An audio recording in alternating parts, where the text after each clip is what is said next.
అవంతిపుర రాజ్యంలో రాజుగారు చేసిన ఒక విచిత్రమైన శపథం రాజకుమారి జీవితాన్ని మార్చేసింది. ప్రపంచంలో ఎక్కడ జరగాని వింత రాజకుమారి పెళ్లి ఒక మనిషితో కాడు ఒక చిలుకతో జరిగింది.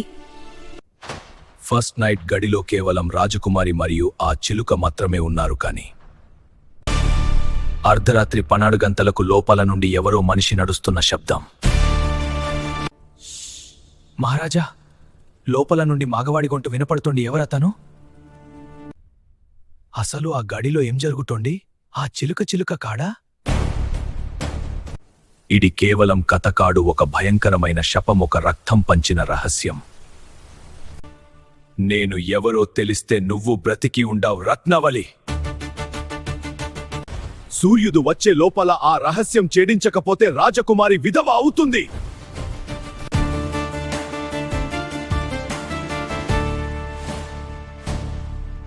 పూర్వం అవంతిపురం అనే రాజ్యాన్ని మహేంద్రవర్మ అనే రాజు పరిపాలించేవాడు. ఆయన చాలా గొప్ప వీరుడు, సత్యవాది, మాట తప్పని మనిషిగా ఆయనకు పేరుంది. ఆయనకు రత్నావళి అనే ఒక్కగానొక్క కూతురు ఉంది. ఆమె అందం వర్ణించలేనిది, గుణంలో బంగారం. రత్నావళికి పెళ్లివయసు రావడంతో మహేంద్రవర్మ ఆమెకు స్వయంవరం ప్రకటించాడు. కాని రాజుగారికి ఒక ఆశ ఉండేది. తన అల్లుడు కేవలం అందగాడు, బలవంతుడు మాత్రమే కాదు, మహాజ్ఞాని అయి ఉండాలి అని ఆయన కోరుకున్నాడు. అందుకే ఆయన స్వయంవరంలో ఒక కఠినమైన పరీక్ష పెట్టాడు.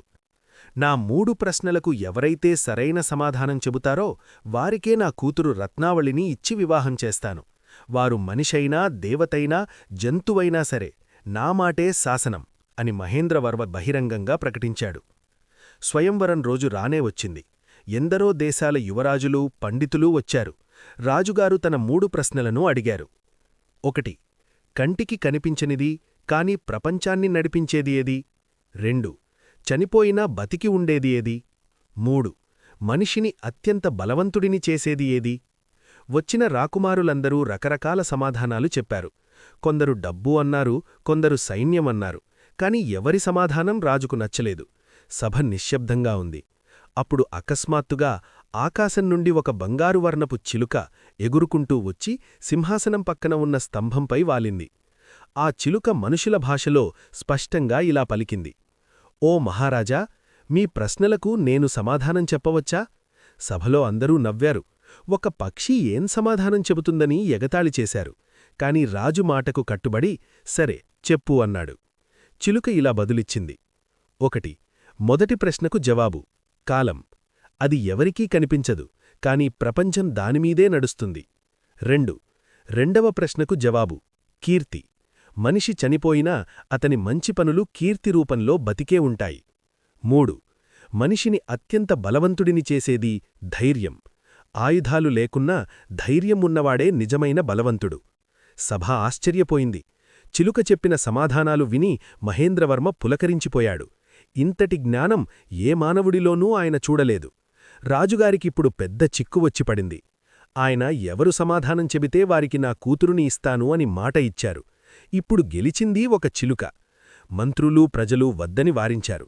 ఒక పక్షికి రాజకుమారిని ఎలా ఇస్తారు? ఇది అన్యాయం అని గొడవ చేశారు. కాని రత్నావళి లేచి నిలబడింది. ఆమె తన తండ్రి గౌరవం కోసం ఆ చిలుక మేధస్సుకు ముగ్ధురాలై ఇలా అంది: నాన్నగారు మాట తప్పకూడదు. ఆ చిలుక సామాన్యమైనది కాదు. ఆ జ్ఞానం ముందు ఏ అందం సాటిరాదు.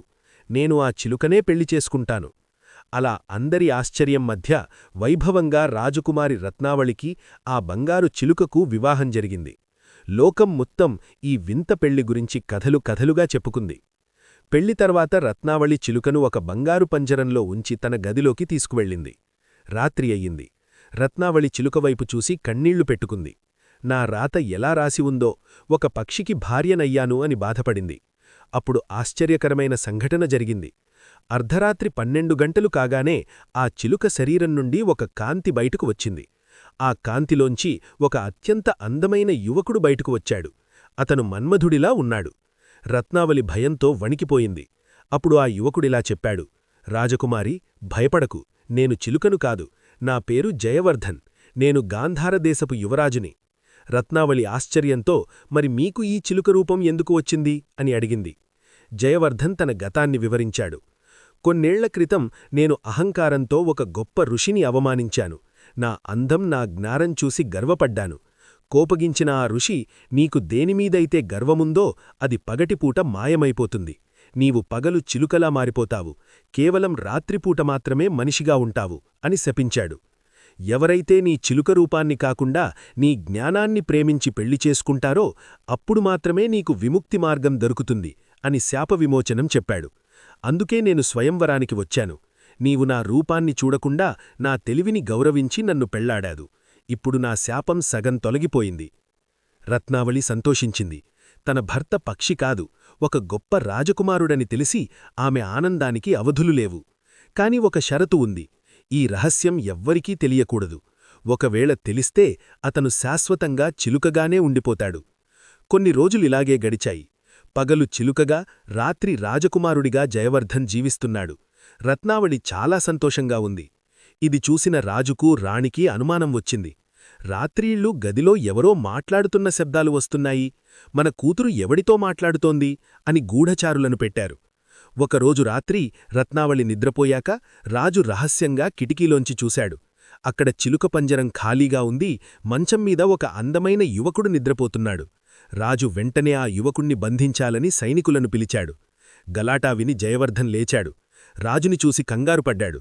మహారాజా, ఆగండి, నేను మీ అల్లుణ్ణి.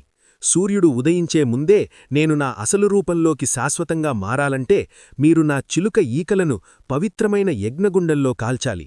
లేకపోతే నేను మళ్లీ చిలుకగానే మారిపోతాను, ఎప్పటికీ మనిషిని కాలేను అని వేడుకున్నాడు. సమయం మించిపోతోంది. సూర్యోదయానికి ఇంకా కొద్ది సమయమే ఉంది. మహేంద్రవర్మకు విషయం అర్థమయ్యింది. తన అల్లుడిని కాపాడుకోవడానికి వెంటనే యజ్ఞం ఏర్పాటు చేశాడు. ఆ బంగారు చిలుక ఈకలను తీసుకువచ్చి మంత్రోచ్చారణలతో అగ్నిలో వేశారు. అగ్ని జ్వాలలు ఎగిసిపడ్డాయి. ఆ మంటల్లోంచి ఒక నల్లటి పొగ ఆకాశంలోకి వెళ్ళిపోయింది. అది ఆ ఋషి శాపం తొలగిపోయిన సంకేతం. జయవర్ధన్ పూర్తిగా మనిషిగా మారిపోయాడు. పగలు కూడా అతనికి చిలుక రూపం రాలేదు. ముగింపు. రాజకుమారి రత్నావళి, యువరాజు జయవర్ధన్ నిజస్వరూపాన్ని చూసి రాజ్యంలో అందరూ ఆనందించారు. మాట తప్పని రాజుగా మహేంద్రవర్మ కీర్తి ఇంకా పెరిగింది. జ్ఞానమే నిజమైన అందమని నిరూపించిన ఆ జంట అవంతీపురం మరియు గాంధార రాజ్యాలను కలుపుకొని చిరకాలం సుఖంగా పాలించారు. నీతి: రూపం కంటే గుణం, అందం కంటే జ్ఞానం గొప్పది. ఇచ్చిన మాటకు కట్టుబడి ఉంటే మంచి జరుగుతుంది.